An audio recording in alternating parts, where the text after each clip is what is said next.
Welcome to another episode of the Greatness Hour show. It is a pleasure to always come to you. And you know that this is the space where leaders, innovators, and game changers reveal what it takes to rise, to lead, and leave a mark. And today we're going to the US and we have an extraordinary guest again. And I hope you're going to enjoy this conversation. And we're going to talk about an important topic today. We're going to have a conversation about dementia and Alzheimer. And we're also going to talk about, the new album of our guest today. So just to give you a little bit of background about my guest today is Elijah Rock, and he has a lot of he does a lot. He is an acclaimed jazz vocalist and a performer, and also a brain health advocate. And that's in this capacity that we're going to talk about, dementia and Alzheimer, and we will know about, he's going to share with us why he actually started to dedicate, his time on brain, trying to understand the brain, and also, doing a lot of work on that. So let us know where you're watching from. It's always good to have a pen and paper to really take some notes, because a lot will be shared today. As usual, there's going to be a lot of insight, and just participate. If you're watching live, you can participate as well, ask question, or just give your opinion. It's always welcome. And that's the show is for you, and it's for you to learn from the best, from the greatness engineers, like I call them, to help you to go to the next level of your greatness. So let's start. Let's bring Elijah with us today and start the conversation on dementia, Alzheimer, and also know what is coming up with his new album. So don't go anywhere. We are starting now.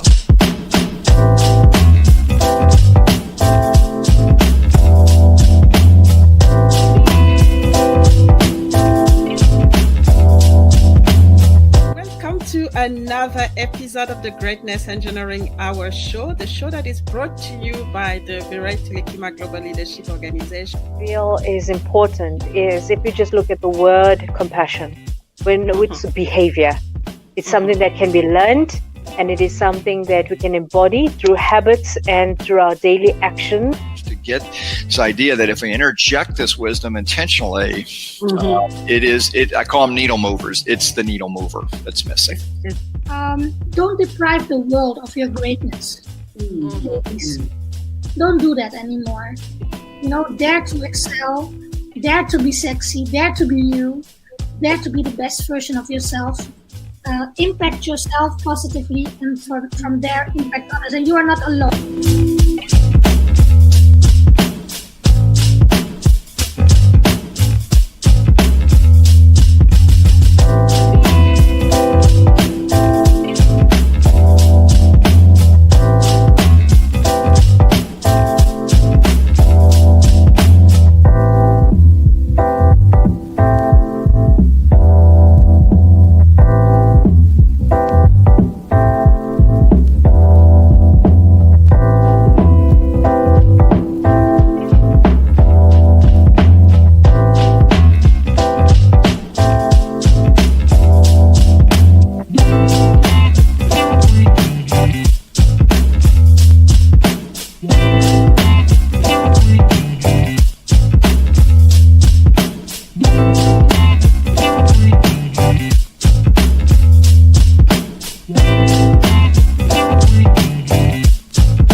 Welcome to the Greatness Engineering Talk Show, Elijah. Welcome, and it is a pleasure to host you today and to learn about what you're doing, and especially the work that you're doing on dementia and also Alzheimer, but also understand your career and the impact that you create in the world. So just to, before we start our conversation, just want you to add, because I've done, I've just given a short introduction, of you. So if you can tell us who you are and what are the main important things that we need to know about you. Well, I want to say thank you, Dr. Muriel, for having me. It's a pleasure and an honor to be on your show. And yeah, I have a very eclectic background. I most of my life has been as a professional artist in the area of music and theater and dance as a tap dancer, but voice. I'm trained in classical music, and so I went down the path of musical theater and classical music, and now a genre of music that we call the Great American Songbook. It's a canon of music that represents the 20s through the 50s. Songs you would have heard Nat King Cole sing, and Tony Bennett, Frank Sinatra. So this is a genre of music that was America's popular music during that time frame, and so I'm a recording artist in that genre. And since then, my father was diagnosed with Alzheimer's disease about maybe 5 years ago. I became his power of attorney, and that led me on a journey to become a dementia advocate and the global brain health fellow from the Global Brain Health Institute, which is housed at UCSF in San Francisco. So that was a year of learning. And during that time, I established a few years ago the Elijah Rock Foundation, which focuses on bringing awareness to dementia and also through science, technology, and advocacy. And I'm also now a founding partner of a startup, a tech company called MindSync. And we are disrupting the senior care industry in regards to the electronic health record system, the EHR systems. We're creating a new model that's completely AI driven, to support enhanced workflows from skilled nursing to assisted living, home health, hospice, and so forth, that will also connect to the major hospital systems in the US and beyond. And so we are starting to build this platform. And so it's I would say that's who I am in a nutshell. And I know it's diverse, but when you really start to understand the thread that needles, you see how it all connects. Mm-hmm. Yeah, so that was going to be my question, because you basically dealing with different things, which is the artistic part of life and the more technical part. So how do you actually connect all of this, and what are the key challenges? Because it must be very challenging to, or do they actually integrate themselves, because you have also the music part as well. So how do you manage all of this? Well, when I have an album out called Memories Unleashed Impulse One. We just released the album about maybe a month and a half ago. It's on radio now across the US. And so when I was working on that album, I really was focusing on the album. And now that the album is out in the world, you have to let the album breathe. So it's actually a perfect time. I think tasks and projects come in waves. So while that's happening, now we are in this very crucial part of fundraising and preparing with our tech team to build the model. So from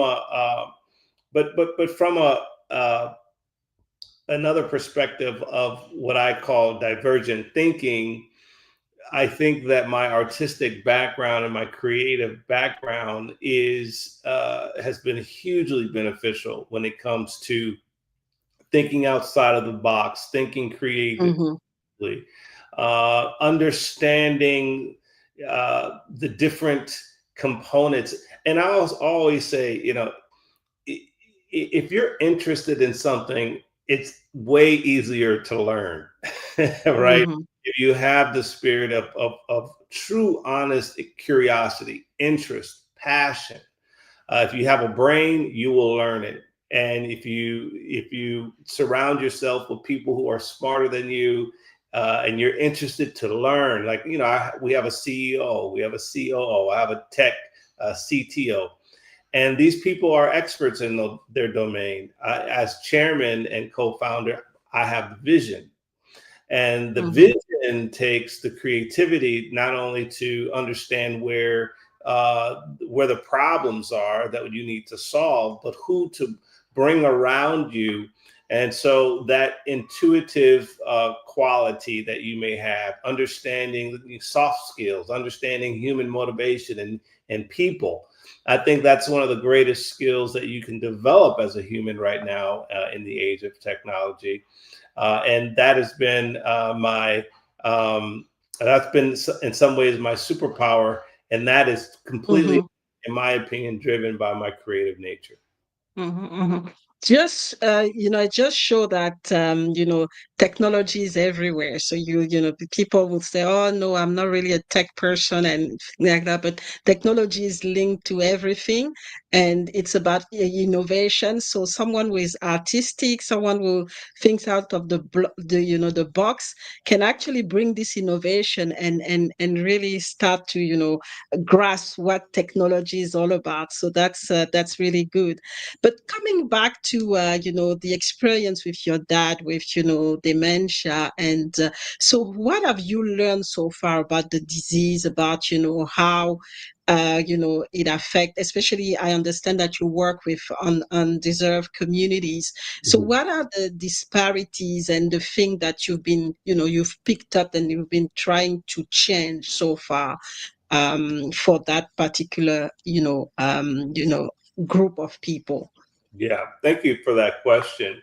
African Americans and people of color, and this is across the globe, are twice as likely to have dementia for a myriad of reasons. There's a lot of issues around education.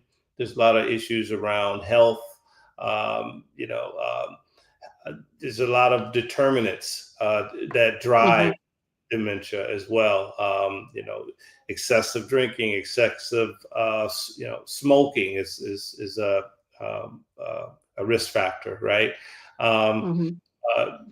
Heart disease, diabetes. In our community, the way in which we historically eat, our diets do not support healthy brains. So we have to be cognizant of the foods that we eat. This is all, passed down from the days of slavery.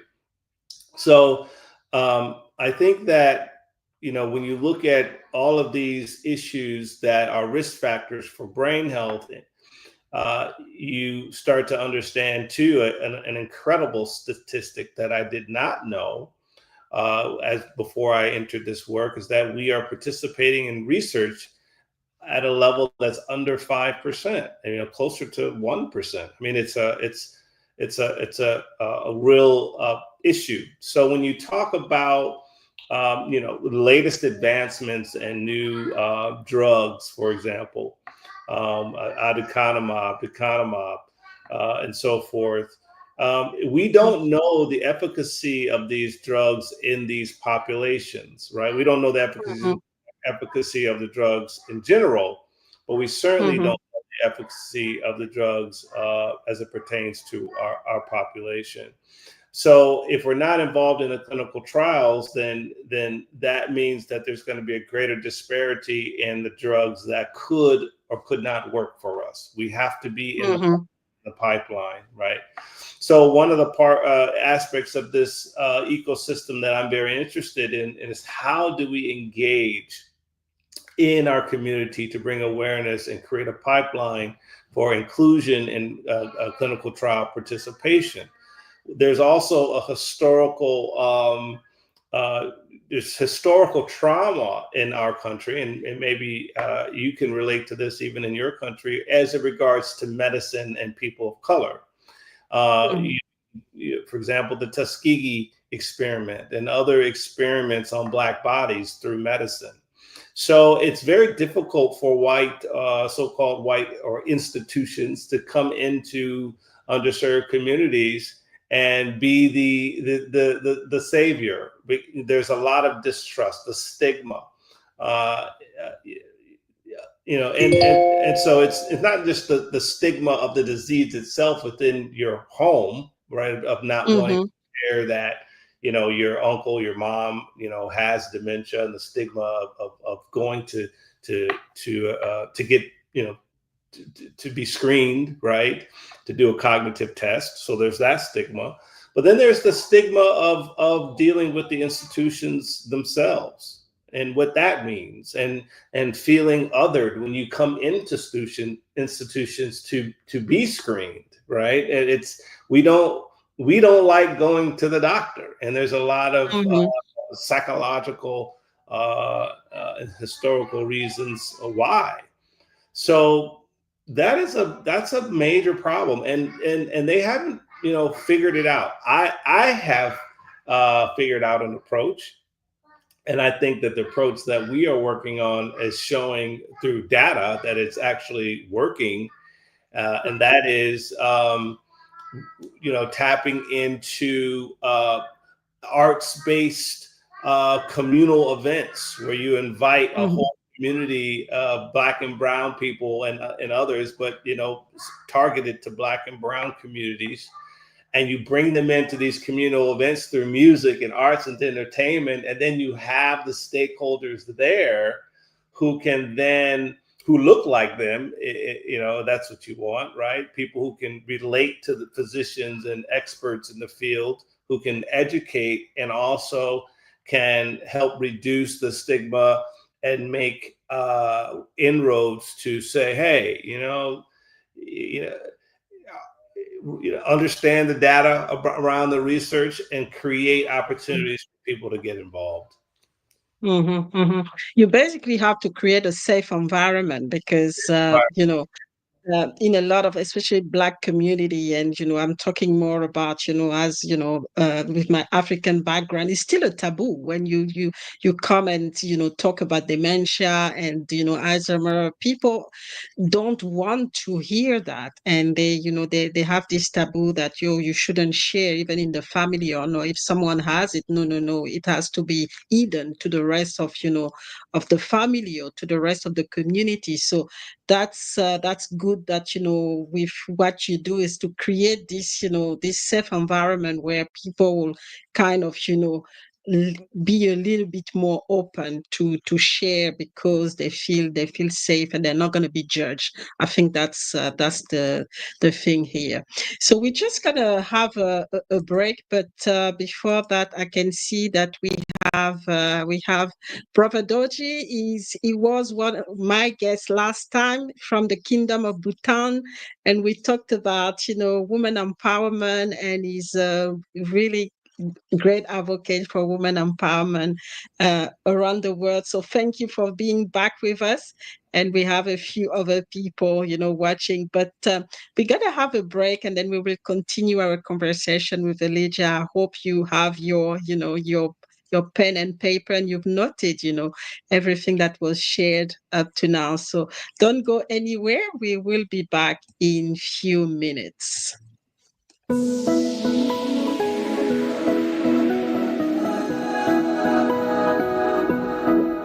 Mayor Kashina A. Cross from the city of Glenarden, Maryland, born and bred all the way from Aberdeen, Mississippi. So joining the big M's. I am a retired Air Force officer from the United States Air Force, 20 years served, 5 combat tours to war, from the Department of Defense and Project Management and Philanthropy. I've also held roles in cyber networks, also all source intelligence, worked with airframes of different types. And I'm going to tell you, the greatest challenge I've met thus far and the greatest success story that I have is leading the city of Glenarden as a mayor. And I'm going to tell you why. Because you get to be an impact agent in the lives of those that need it most. And I'm going to tell you, it's nothing greater than the service that comes with the whole office, if you will, of serving as a public servant. When people think about retirement, Marae, they think about somebody in their 60s and 70s and 80s. When you say retirement, and so when I talk to young people, they almost like disconnect from, well, I'm not ready to retire. And I'm thinking, well, what age? Let's change that word retirement. What age do you want to stop working actively for your income and have your income work for you? I was in a car accident, unfortunately, and it left me unable to walk for 2 weeks. And this actually happened my last year of college. So I was put at a fork in the road, and I had a choice. I could either continue with my education and see what comes next, or I could, take a break or just all out quit. And I truly believe that what you do with your situations, with your limitations, with what God throws at you, really, really makes a difference in your life. It can make a positive impact or it can make a negative impact. So what I did is I continued forward. And the great Dr. Willie Jolly once said, a setback is just a setup for a comeback. We've had a lot of setbacks over these last many months, and it may have gotten you to the point where you don't think a comeback is ever possible. But I'm here to tell you, it's never too late. And my key message, I feel, is that taking care of your own happiness and well-being and prioritizing self-care should be a non-negotiable part of your daily routine. We need to stop having unrealistic expectations for ourselves, for our employees and loved ones and people around us. Because everyone is unique, everyone has their own unique journey, and acceptance of self and others is the key to happiness. It is to start carving these activities in your life that will nourish your mind, body, and spirit, not just the body. You are an original. You don't have to worry about what anybody else is doing. I've had so many people try to mimic or duplicate what I'm doing, and I don't have a problem with that. And I'll tell you why. Because if God didn't give them the exact same vision, it may work, but it won't work like the vision He gave me. So it's really not competition, it's something else. So don't let fear or competition stop you from going forward. One quote that I always would love to share with everybody is, no pain, no gain. So don't brood over your challenges, don't cry, just wake up, rise up like the phoenix, keep flying from the ashes, and you will attain what you need to attain. You are born for a purpose, and you have to fulfill the purpose before you hit the bucket. So plan it, see it, anticipate it, plan what it is that you want to do, plan where you want to go, see it in your mind, visualize it, and then anticipate it. Know that it's going to happen.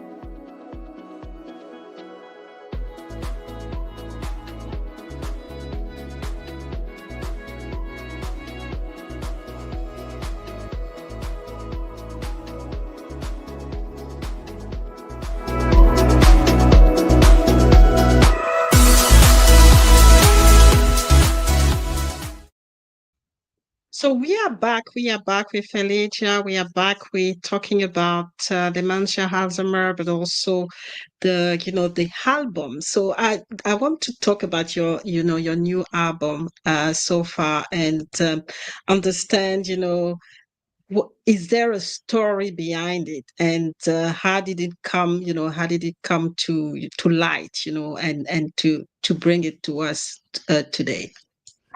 Yeah, well, the album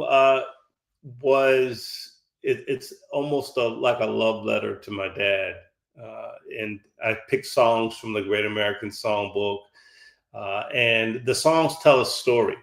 There's songs that are timeless, like Unforgettable, My Funny Valentine, Is You Is or Is You Ain't My Baby. There's a poem in there, poem to music, where I'm just telling the story, my story with Alzheimer's and my dad.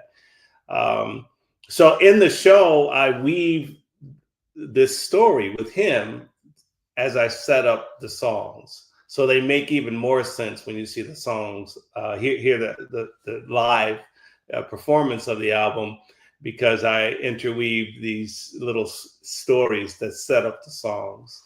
So it's very, very, very personal. I wanted to pick songs that people know, that are in the zeitgeist of this body of work, and I worked with some of the most incredible jazz musicians on the planet, produced by Rayford Griffin. He also penned a lot of the arrangements, along with Todd Hunter, who was the music director for Dionne Warwick for many years.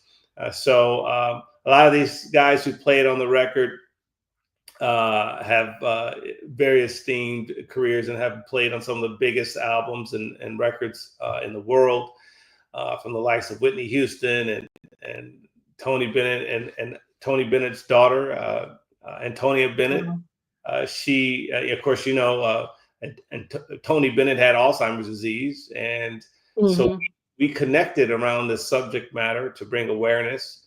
She performed in my show in San Francisco, which was great. And so it's been amazing. She's a wonderful artist, and to share this advocacy with her, knowing who her father is, was quite significant. Mm-hmm. So how do you think it's helping you with creating an impact on the ground? Basically, we talked about the disparity. We talked about the different way of the different way the community are actually resisting to to actually even talk about it. So how do you think this album will help, and with the challenges that you still have while you're doing your advocacy, your brain advocacy, or dementia and Alzheimer advocacy? Yeah, I mean, in San Francisco, we had over 400 people show up, and then we did another show in Miami. So the thing is that when I tell my story, even people said that they were more interested in research after the performance because they could relate to my story. And music is storytelling. The lyrics are, it's just storytelling. And so even on social media, when I post I posted a lot of interviews talking about this album and why I made it. I the messaging of what it's about, even like, what we're doing right now. Now people have context, right? They hear the album, but they understand why, I made the album, where the album is coming from, what I intend to share. And that's why that poem, Memories Unleashed, is so powerful, because it kind of brings it all together for a person to, who's listening to the album. So that's what I would say. It's my work continues. It's like a wonderful ripple effect. And I just hope that, when people are introduced to me and they learn more about me, they stumble upon the album, and then they They learned a little something about Alzheimer's. They know that they're not alone, that there's other people who are caregiving for their elders who are my age. We're called the sandwich generation, and there's a silent tsunami of more people who are aging now. And so I think, I just want to let people know that though I'm an artist and I've had this wonderful career and I do these other things, that I'm also a caretaker for my father, and I am, handling his affairs. And yes, that is stressful at times. I'm just moving him now to Medicaid. I just had to move him from one community to another community because this one community, outpriced him. So now we're moving him to Medicaid, and in a new community, which he likes. He's doing well, but that's a lot on me and my family to handle and to make sure that he is taken care of. And that's really, like you said, it must be really heavy to have. But obviously, you love your dad, but still, you must have a time of really where you feel exhausted. And so how do you replenish yourself? And when you are down like that, what do you do? What are the key things? What are the resources that you use, or what are the the strategies that you use so far, and think that you can recommend to someone who actually have to care about someone with Alzheimer as well in their family?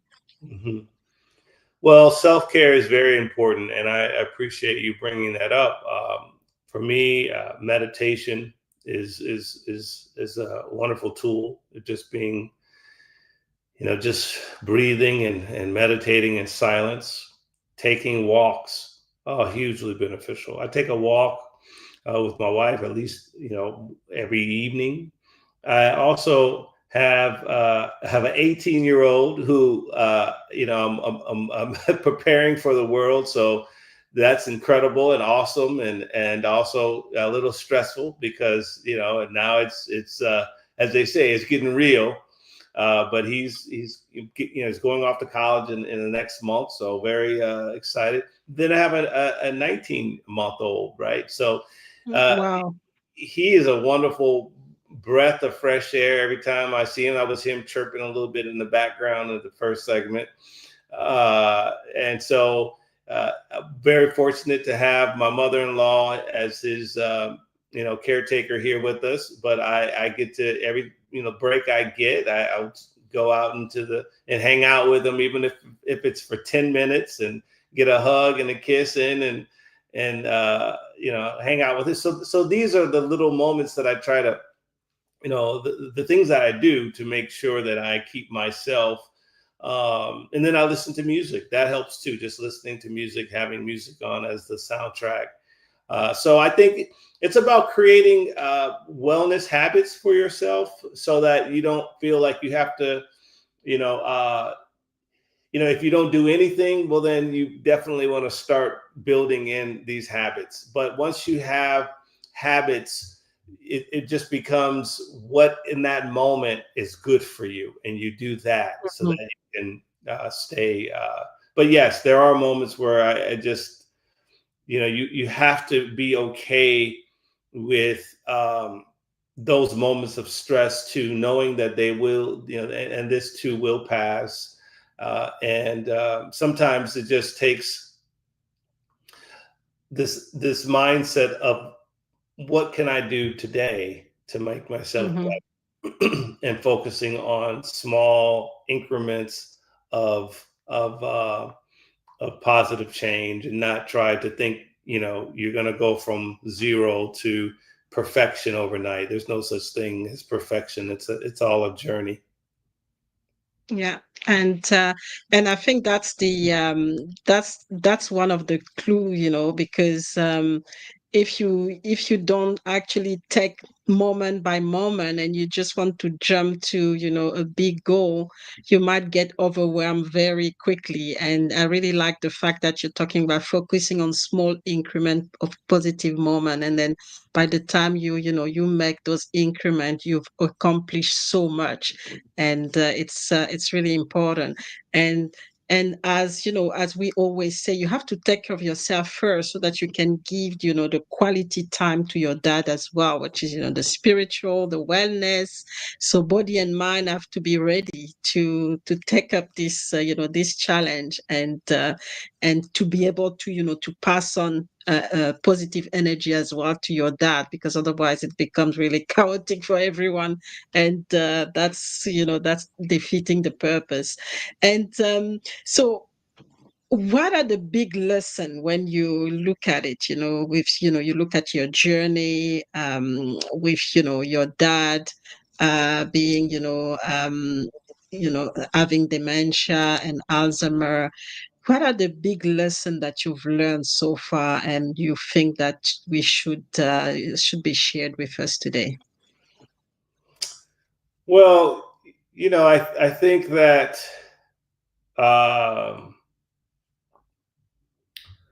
we don't have a cure for Alzheimer's and dementia. So I think that anything you do to support awareness, innovation through science and technology as it pertains to brain wellness, brain health, even, you know, it is a very, you'll never go out of, you always have work, because I mean, in our lifetime, I mean, I don't know how soon a cure will happen. And even if there is a cure, brain health is still essential. And so I think that I would like people to speak more about brain wellness than mental health in some ways. And I'm not discrediting mental health, and I get that, and a lot of people know what that means. But I don't know about you, but if you say to me mental health, I all of a sudden have a negative connotation to mental health. If you say to me brain wellness, I have a positive perspective of what that could be. Now, if my brain health is good, that's my mental health will be good as well, right? And so I think this narrative of brain wellness and brain health, I think that should be the emphasis. For me, it's way more interesting. You know, you're also connecting, you know, all these things that you're talking about, and the organ, the brain as an organ. It's just way more fascinating to me to understand, how do I take care of one of the most precious parts of the human anatomy, the human brain, and how that brain works, and the things that you can do to strengthen your brain faculty. So I would say, you know, that's why I called my company Mind Sync, because it's how we sync minds to innovate and solve big problems. And that is what I would challenge your viewers, is to see this your brain as this incredible tool for innovation. The human brain is evolving in so many incredible ways. Lean into AI. I mean, yes, there needs to be certain guardrails around AI, and there is the gloom and doom, and there are things about AI that could be very unsettling. However, if we think about AI from a brain wellness perspective, in terms of the good that could come of it, and we train the models, and we we cultivate a technology for the sake of good. And I think we ultimately can see how it can benefit the evolution of mankind. Fantastic, and that's a really inspiring message, because you can see people are really afraid of AI. I mean, we have a lot of people who are afraid of AI. Yet, it can be used, like you said, for a positive impact, and especially for as we're talking about brain wellness, as you said, it's an incredible tool to create some innovation and start solving some of the most critical problems that we have as well. And just for the sake of the for the audience to understand, what is really the difference between brain wellness and mental health? Because I think there's probably an education problem as well for a lot of us, because when we talk about mental health, I think we think about the brain straight away, but it looks like there's some subtlety and some differences. So what is the difference? Well, I feel like mental wellness is framed from a psychiatric paradigm, and we know that there are people who have under that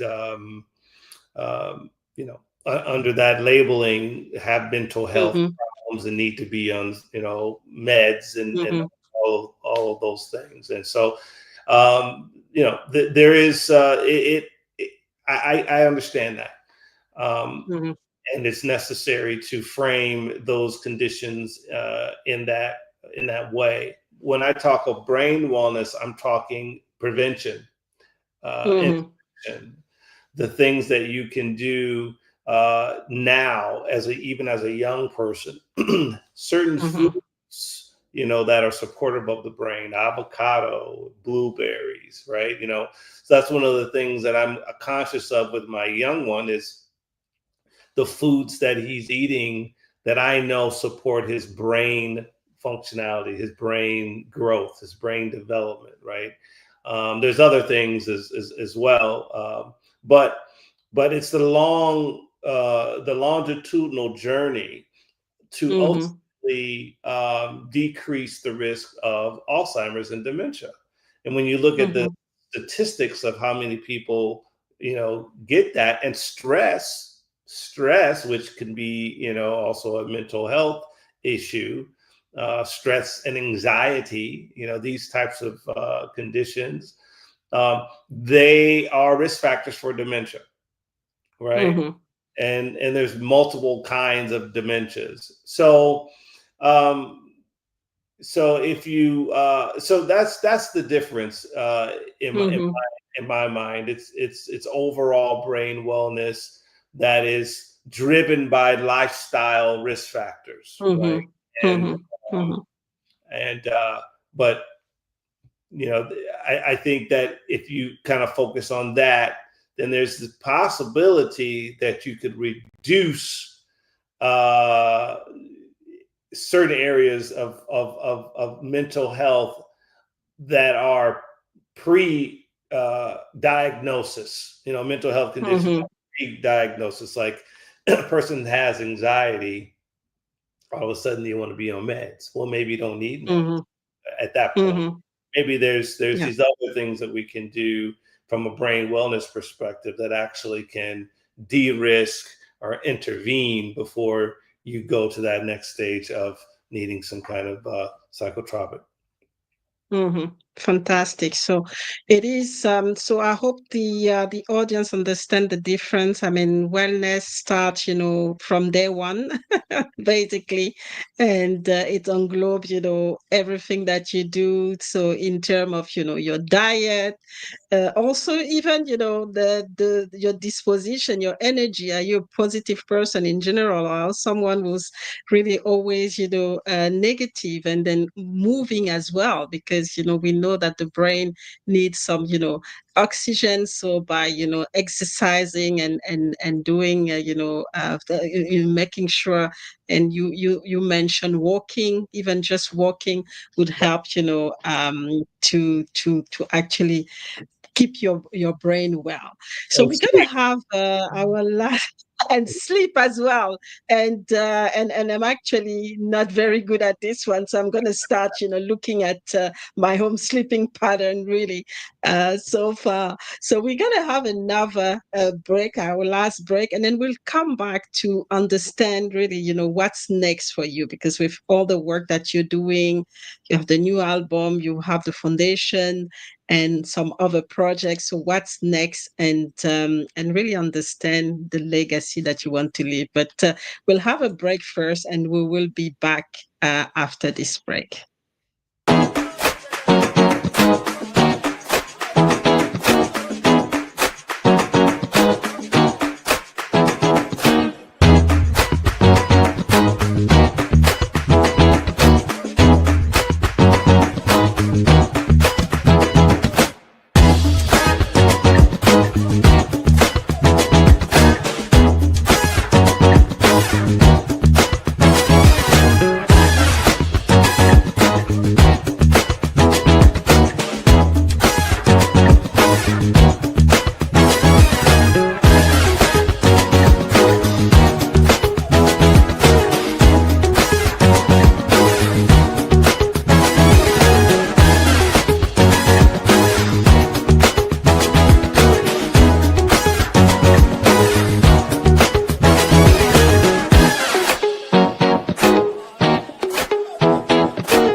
So we are back after a short break just to highlight one of our sponsors. She exists all the way from Florida.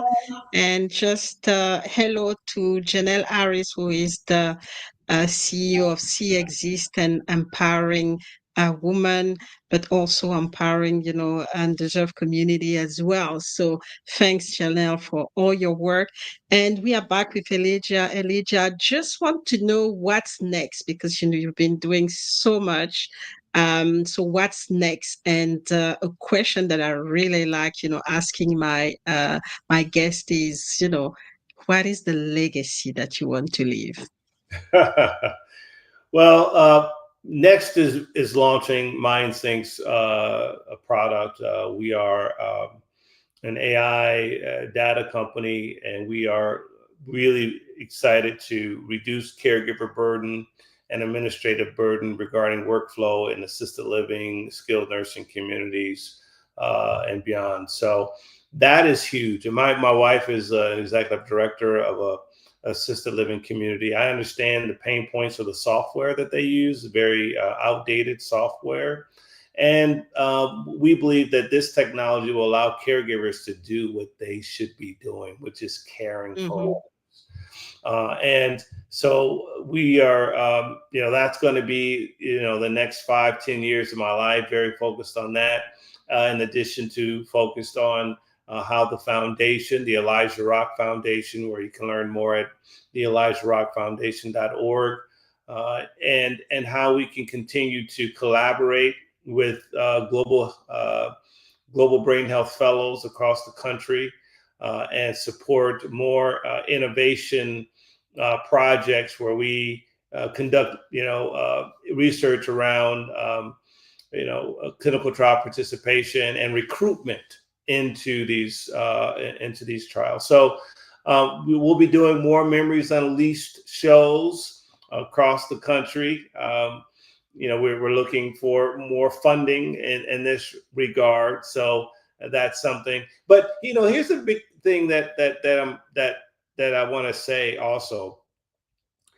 There's a lot of issues going on in the science community with the lack of funding and the that's from the NIH. And I think that the scientists, and for any scientists, you're a doctor, so I'm sure there's a lot of intellectuals and scientists who follow you.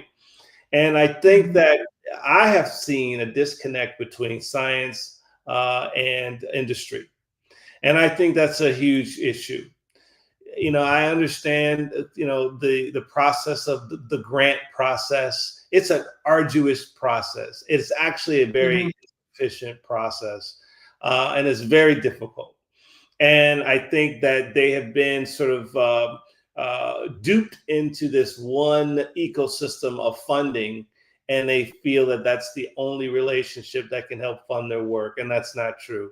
There's industry partners that want to support science as well, but you have to create those inroads. You have to build relationships. It's like, building relationships across the aisle. Well, you got to do that same thing in this relationship between science. And I just want to say that my legacy is creating a new paradigm of connecting arts, science, and technology. I believe that arts, science, and technology is the trifecta that will solve many of the world's problems. I think you have scientists that sit in their silo, you have tech people sit in their silo, and the arts community sit in their silo. And I think the only way we're really going to solve problems at the speed at which we need to solve them is you bring all three of these transdisciplinary folks' energy background into to the conversation, and you solve these problems together. And I can guarantee you what you will come up with, as I am a living example, will be quite transformational. And that's the legacy that I want to leave behind, as a person who always continued to think outside of the box, believed in himself to the fact that he could be in circles where I was sometimes I'm the only artistic type in these environments. And you have to have a sense of resilience and a sense of purpose to be confident in yourself, to sit at the table, even if that's not your particular domain, but because you're a person of ingenuity, a person, and your value, even though many in the room may not acknowledge it. Trust me when I say there is an acknowledgement internally, and they will soon express, once they trust and understand the value that you bring, that you are valuable in those circles. And a lot of times we feel ostracized and we feel afraid to move in circles that don't necessarily invite us. No, invite yourself, show up, be in these environments. And guess what? You'll make friends, because it's not there to be an adversary. You're there to build a bridge. And once that's communicated, trust me, you'll make a mark.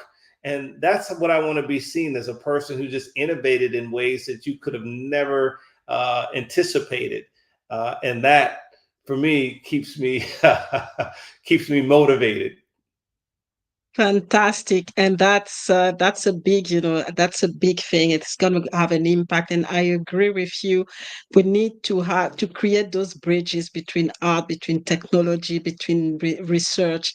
And I've seen progress so far, because, 20 years ago, it was fully separated. We were talking again, recently just about STEM, which is science, technology, engineering, and mathematics. Now we have STEAM, which is, science, art, technology. And so we're starting to understand that we have to work together if you want to create the right impact, if we want to, to solve the big problems of the world. Because otherwise, if we continue to be separate, it's going to be, it's going to remain a challenge, and it's going to be very difficult. So great dream to be this bridge that we need. And I also like what you said is that, don't be afraid. You have something to bring, whatever background you have to be on the table. You have to participate and bring, your knowledge. And it will be acknowledged at some point, trust me. So that's very important. So thank you so much, Elijah, for this very insightful conversation, and also the inspiration to see, to realize what you've accomplished and the journey that you've been on, and continuing to really make an impact, and a big impact, in the world. And that's a very important, important thing. So how do people connect with you if they want to continue this conversation? I'm pretty sure there's so much to learn from you. So just in 1 hour, it's very difficult to get everything. So if people want to continue the conversation, how do they connect with you? Yes. Email me at eric.myrick's@gbhi.org. You can find me through Instagram at Elijah Rock, Facebook at Elijah Rock fan page. So you can DM me on Instagram. I'm very easy to find. If you Google me or ChatGPT me, the Elijah Rock Foundation, there's a contact there. memoriesunleashed.org as well. So pretty easy to find. And I make sure that I take a peek at my socials. ElijahRock.com has a contact as well. So yes, reach out and let's see where collaborations can happen. I mean, you're in Australia, close to Perth. In Perth, I love Perth. Perth is a beautiful country. I've learned a little bit about the Aborigine culture there as well, and I find it so fascinating, and I want to learn more about the culture there, and even bring Memories Unleashed to Australia would be a wonderful. That'd be just, I'd be elated for that. So maybe that's something you and I can work on in the meantime. Yeah, definitely. And you will learn a lot from the Aboriginals. It's the most ancient culture that we have in the world. So there's a lot to learn. There's something rich that they can bring, and we can definitely, collaborate on that. And we have also Brother Dutchy, who said, bravo, thank you very much. And another potential collaborator as well. He is from Butang, and really, doing a lot of things, positive things, to empower communities and around the world. So, Brother Dochi, another possibility to actually connect and create an impact as well, and and extend whatever impact you're already having. So thank you so much for your time, Elijah, your precious time. And it's like I said, it's been an amazing conversation, and I hope the audience really liked it and you took some note. For those who are going to watch the replay, please don't hesitate to comment, and if you need to reach out to Elijah, let me know and I will connect you. And you also have the contacts as well. You can go on his website, elijahrock.com, to get all the contact. Is on Instagram, is on Facebook, and all other platform. I presume there is also a YouTube channel. So just reach out and be part of the people who are changing the world. Be part of the greatness engineers, because we are all engineers.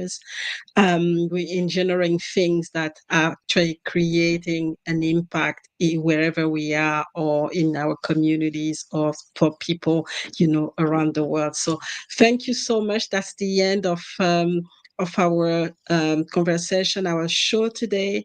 I will be back for another episode of a Greatness Engineering show in 2 weeks. And I hope you will be able to join us again. And so have a great weekend, and you enjoy the rest of your day, Elijah. For me, it's going to be, going to bed now. And but it's a good feeling to go to bed after such a great conversation. So thank you, and we'll stay connected anyway. Thank you, Doctor. Have a great evening. Thank you very much. Bye-bye. Bye.